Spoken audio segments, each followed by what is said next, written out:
आपने एआर में असम राइफल्स में सर्व किया। Great organisation.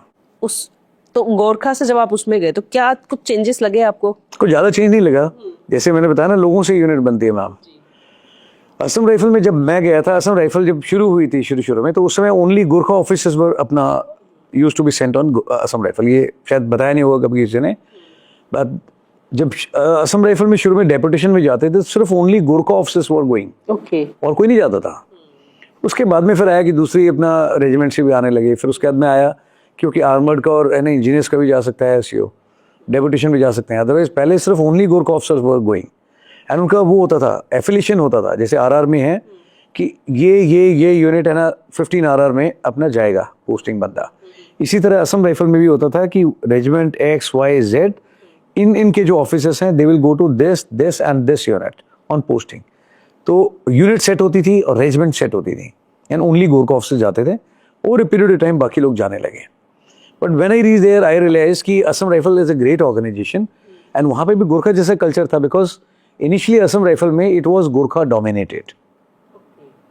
ज़्यादातर मोर देन 50% अपना jawans only were Gorkhas in Assam rifle, ठीक है। उसके बाद में फिर है ना धीरे धीरे आने लगे, एंड फिर उसके बाद में पैन इंडिया हो गया कि इंडिया के हर एक प्रांत से, हर एक स्टेट से लोग उसमें आने लगे असम राइफल में। But still when I gone there I saw कि वेदर इट वाज चाहे वो तमिलनाडु से थे, कर्नाटका से, बिहार से, झारखंड से, हरियाणा से, राजस्थान से, या कहीं से भी हो, 100% लोग गोरखाली बोलते थे। I have seen Sardar ji speaking more fluent Gorkhali then probably what youngsters are speaking today, ठीक है। मद्रासी आदमी, वो भी जबरदस्त नेपाली बोलता था। सो मैं वाओ यार, इट इज़ ए होम, है ना, अवे फ्रॉम होम ओनली। उधर गोरखा से निकल के यहाँ तो सारे गोरखाली में बात कर रहे हैं। Everyone used to speak Nepalese 100%, ठीक है। मणिपुर का बंदा था, वो भी नेपलीज बोलता था। There was a culture there, but ये ज़्यादातर लोगों को पता नहीं कि असम राइफल ऐसी होती थी। And a great organisation. Assam rifle का तो रिकॉर्ड है आज तक। ब्रिगेडियर अजय सिंह, है ना, Kirti Chakra, our unit officer only from 5NGR was commanding 7 अपना Assam rifles. One of the unit which is knock down, है ना, नंबर्स यू कैंट इमेजिन। 2 गाड़ियाँ कम पड़ गई थी, इतने टेररिस्ट ठोक दिए थे एक रात के अंदर without any single casualties, and so much of recovery of war like stores. It was example in case study in itself. इतने ज़्यादा मतलब मिलिटेंट एक रात के अंदर ठोकना कोई मजाक नहीं है, है ना। पता नहीं कितने ठोके थे, अभी तो नंबर भी ठीक से याद नहीं है। मे बी मोर देन 70, है ना, people knock down, washed away in one go. No one has done everything, anything like that.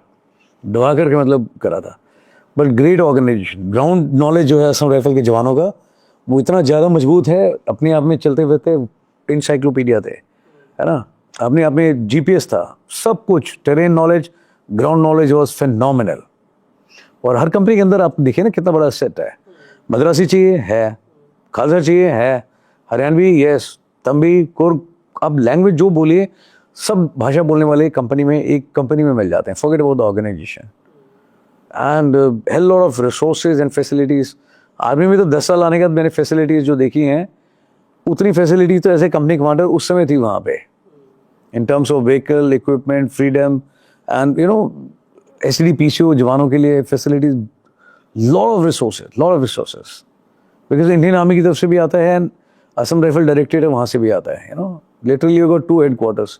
Adam and logistics के लिए DG असम राइफल देखते हैं, है ना, which is at Shillong headquarters, and operations and other thing, है ना, is being seen by army 3 corps Rangapat से, वो देखते हैं।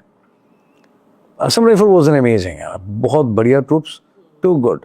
एक आदमी मल्टीपर्पज़ टूल की तरह है, मतलब ROP में भी जा रहा है, ऑपरेशन भी कर रहा है, कोर्सेज में भी जा रहा है, और भी 4 तरह काम कर रहा है। आई लव, मतलब one of the best time. And आज कितने साल हो गए? आज 24 साल हो गए तकरीबन, 24 साल के बाद में I am still in touch with my man, चाहे वो अपना अजीत हो, ठीक है, या फिर उसके बाद में, है ना, ठाकुर साहब हैं, जोशी महाराज है। लोगों से बात करता हूँ आज की तारीख में भी ना, and they claim their right as a company commander कि साहब रिटायरमेंट आ गया अभी तो। मैं कब आया? बोला अब भी आया, सब गाँव में बैठा हूँ। मैं गुड यार, बड़ा मन है, एक बार मैं बुलाऊंगा इन लोगों को ना एट माई लोकेशन में। गुड यार, एक बार 24 साल के बाद में दोबारा अपनी टीम के साथ में बैठा हूँ। I am still in touch with them. वो कॉल करते हैं, बात करते हैं, हक के साथ में, बड़ा अच्छा लगता है।